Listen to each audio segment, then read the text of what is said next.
few years ago, the SAT looked finished. Elite colleges dropped it, and headlines called it the end of the standardized test. In 2026, that story completely reversed, and the schools leading the reversal are the same ones that killed it first. Here's what actually happened and why it's more complicated than either side will tell you. During the pandemic, almost every selective U.S. college went test optional. You could apply without an SAT or ACT score. Many people assumed it was permanent. It wasn't. Harvard reinstated a testing requirement in April 2024, starting with students applying for fall 2025. Dartmouth, Brown, Yale, Cornell, and Penn followed.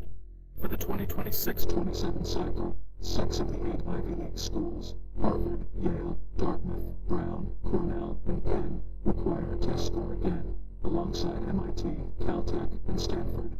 Yale even ran a brief test-flexible experiment, accepting scores instead.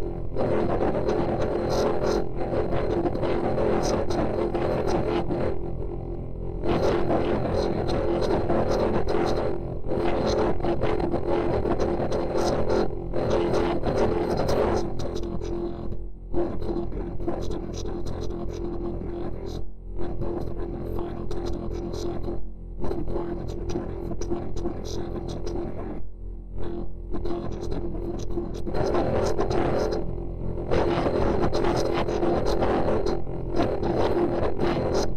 They're much like managers that didn't run the SAT but ran exams for designated students. So the schools, Yale, Cornell, Penn, and Penn completed it happened. They're struggling. Dartmouth won the 20-year faculty study, arguing that test scores could actually help disadvantaged applicants, first-generation and low-income students.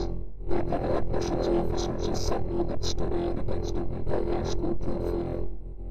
The other argument is drug inflation. When nearly everyone has an A average, the transcript tells you less than it used to, and the standardized score becomes a tiebreaker.